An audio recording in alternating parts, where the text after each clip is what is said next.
Police बनना आसान नहीं होता है, लेकिन आप सही स्ट्रैटेजी फॉलो करो तो आप भी इजीली क्लियर कर सकते हो। मैं भी एक पुलिस कांस्टेबल हूँ और आज मैं अपनी कंप्लीट जर्नी आपसे शेयर करूंगी। जैसे बुक्स, स्ट्रैटेजी और मिस्टेक्स भी। मैंने बुक्स कौन सी पढ़ी थी, कितने घंटे पढ़ाई की थी और मेरी स्ट्रैटेजी क्या थी और मैंने कहाँ कहाँ मिस्टेक की थी। आप लोगों को सब चीज़ बताने से पहले मैं ये बताना चाहती हूँ कि वीडियो बनाना मेरा मोटिव नहीं था और मैंने कुछ दिन पहले अपने पूरे दिन का ब्लॉग शेयर की थी जो आप लोगों को बहुत काफ़ी पसंद आया।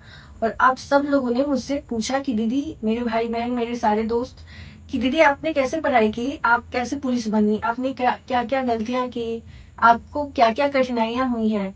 तो मुझे लगा कि अरे, अगर सब लोग मुझसे जानना चाहते हैं, मुझसे पूछ रहे हैं, उन लोगों को जानने का हक है, पूछने का हक है, तो मैं क्यों नहीं बताऊं। मुझे लगता है कि लोग अगर मेरी वीडियो से कुछ सीखेंगे, कुछ बन जाएंगे अपने घर के लिए, अपने मम्मी पापा के लिए, अगर मेरी हेल्प से थोड़ी सी आपको मदद मिलती है, मेरी बताई हुई चीजें से आपको थोड़ी सी भी हेल्प मिलती है, तो मुझे बहुत खुशी होगा। बाकी सबसे पहले मैं अपना छोटा इंट्रोडक्शन आपको देना चाहती हूँ। तो मेरा नाम आरती है। मैं पटना के एक छोटे से गांव से मैं पुलिस कांस्टेबल बनी हूँ। मैं भी एक मिडिल फैमिली से हूँ। मैं कोई बड़े घर से नहीं हूँ। मुझे भी यहाँ तक पहुँचने में बहुत मुश्किलें भी हुई हैं, बहुत चीज़ आसान भी लगी हैं। तो वो सब चीज़ मैं आज आपको बताने वाली हूँ। मैंने 10th तक क्लास किया। उसके बाद इंटर में मैंने आर्ट्स सब्जेक्ट लिया था। आप सब लोग पूछ रहे थे कि आपने कौन से सब्जेक्ट लिए थे, तो इंटर में मेरा आर्ट्स था। तो आज तक मैंने अपने घर से ही तैयारी की थी। उसके बाद मैं बीए में एडमिशन करवाई। फिर उसके बाद मैंने जनरल कंपटीशन का क्लास पकड़ी। तो वहाँ पे जो मेरे सबसे पहले जो मेरे बुक्स थे, वो जीके के लिए आपको लूसेंट हो गया। मैंने लूसेंट से ही पढ़ाई किया है। बाकी बेसिक जनरल नॉलेज के लिए आप अरिहंत जनरल नॉलेज भी यूज कर सकते हैं। और मैथ्स के लिए मैंने मैथ किरण से पढ़ा था। और रीजनिंग के लिए हो गया एसएससी रीजनिंग आर.एस. अग्रवाल। तो सबसे इम्पोर्टेंट बात कि बुक्स चेंज हो सकती हैं, लेकिन प्रैक्टिस और रिवीजन ये हमेशा होनी चाहिए। तो क्या आप लोग को पता है कि मैं कितने घंटे पढ़ाई करती थी? मैं एक नॉर्मल फैमिली से हूँ। मुझे घर का काम, बाहर का काम और साथ में पढ़ाई भी करना होता था। मुझे तीनों मैनेज करना होता था। फिर भी मैं अपने लिए 3 से 4 घंटे निकाल लेती थी। तो मैं एक नॉर्मल स्टूडेंट थी। मुझे समझ में नहीं आता था कि मैं कैसे स्टार्ट करूं, कहाँ से स्टार्ट करूं। कभी मोटिवेशन लो होता था, तो कभी लगता था नहीं, मुझसे नहीं हो पाएगा। फिर भी मैं 3 से 4 घंटे हर दिन पढ़ती थी। और मेरे लिए जो सबसे मुश्किल सब्जेक्ट था, मेरे लिए मैथ बहुत डिफिकल्ट था। मुझे ना मैथ में बिल्कुल इंटरेस्ट नहीं था। मुझे मैथ से बहुत डर लगता था। मैथ बहुत कम समझ में आती थी। और आपको पता कि मैं अपने कितने अटेम्प्ट्स में ये एग्जाम क्लियर की हूँ? 3 अटेम्प्ट्स लग गए मुझे ये एग्जाम क्लियर करने में। लेकिन फिर भी मैं अपनी कंसिस्टेंसी नहीं छोड़ी। तो फर्स्ट हमने बुक का बात किया कि हमें बुक कौन कौन सी मैं पढ़ी थी। Second, strategy. तो मेरी स्ट्रैटेजी ये थी कि मैं 4 से 6 घंटे पढ़ाई करती थी। तो 4 घंटे मैं हर दिन पढ़ती थी। तो सब्जेक्ट वाइज टाइम डिवाइड किया था मैंने, किस टाइम पे कौन सी बुक्स पढ़नी है, किस टाइम पे क्या कर। और मैं हर वीक रिवीजन करती थी और मॉक टेस्ट एवरी वीक। तो आप पढ़ाई करो, लेकिन आप हर हफ्ते आप रिवीजन जरूर करो। और ऑनलाइन मॉक टेस्ट देना इज वेरी इंपॉर्टेंट। तो हमने बुक स्ट्रेटजी का तो बात कर ली। अब एक और चीज है जो सबसे इंपॉर्टेंट है। क्या सिर्फ पढ़ाई करना ही इनफ है? क्या पढ़ाई करने से हम पुलिस बन जाएंगे? नहीं, फिजिकल प्रिपरेशन भी बहुत इंपॉर्टेंट है। आप सब लोग सोच रहे होंगे या फिर किसी किसी के दिमाग में ये चल रहा होगा कि क्या एग्जाम देने के बाद दौड़ना चाहिए या रिजल्ट आने के बाद दौड़ना चाहिए? तो नहीं। एग्जाम मैंने क्या किया था, एग्जाम दे देने के बाद मैं दौड़ना स्टार्ट कर दी थी।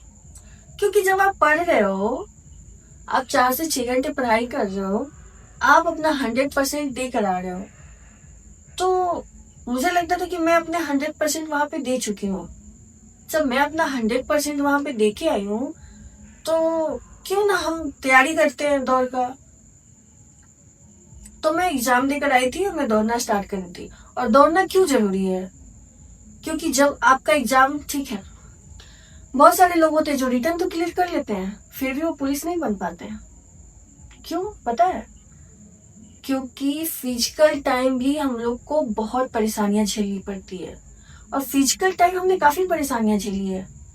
पैर में दर्द, घुट्टी में दर्द, सीन पैन, कभी कभी तो लोग वीक भी हो जाते हैं अगर सही आप डाइट नहीं लेते हो।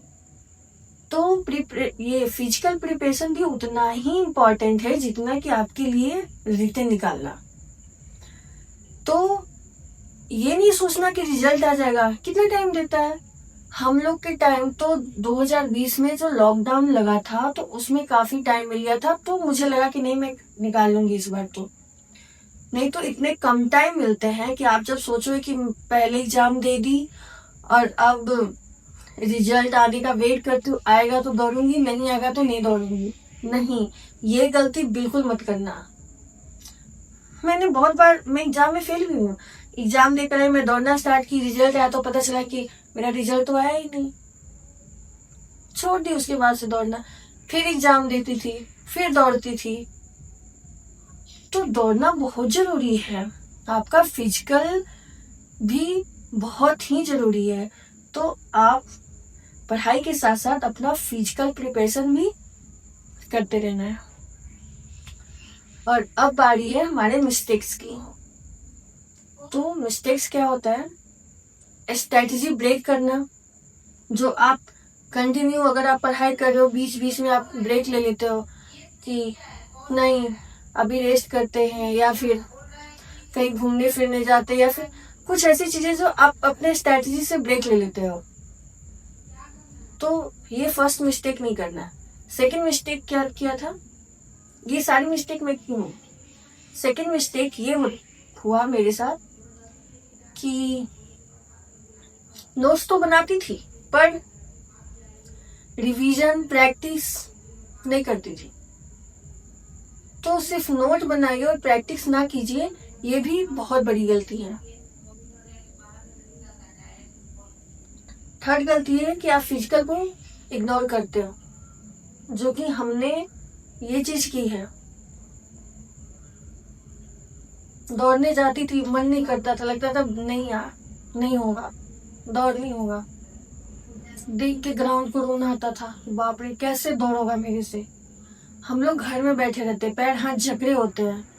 तो हमें स्टार्टिंग से ही प्रिपरेशन करना है, हमें रिजल्ट का वेट नहीं करना है। हमें अपना 100% देने के लिए हमें सब चीज के लिए तैयार रहना है। तो थर्ड गलती फिजिकल को इग्नोर करना। और फोर्थ गलती ओवर थिंकिंग कि मेरे से नहीं होगा, मेरे से दौड़ नहीं होगा, मेरे से एग्जाम नहीं निकलेगा, मेरे को टाइम नहीं है, या फिर मैं वो बुक अफोर्ड नहीं कर पाऊंगी। आजकल सब पॉसिबल है। हमने बहुत यूट्यूब से पढ़ाई की है और प्ले स्टोर पे भी काफी सारे बुक होते हैं जो आप डाउनलोड करके पढ़ सकते हो। तो ओवर थिंकिंग बिल्कुल नहीं, हमेशा बी पॉजिटिव। अच्छा सोचो, अच्छा करो, अच्छा होगा। गलत सोचोगे, निगेटिविटी लाओगे तो गलत ही होगा। तो हमने ये गलतियां की थी, आप इसे मत दोहराना। तो आप भी अगर कांस्टेबल बनना चाहते हो तो मेहनत करो, रिजल्ट जरूर आएगा। अगर आपको ये वीडियो हेल्पफुल लगी हो तो प्लीज लाइक जरूर कर देना और सब्सक्राइब भी करना। और आगे अगर आप लोगों को लगता है कि आप लोगों को कुछ और पूछना है तो आप कमेंट कर सकते हो, मैं उस टॉपिक पे वीडियो बना दूंगी। ओके, तब तक के लिए जय हिंद, जय भारत।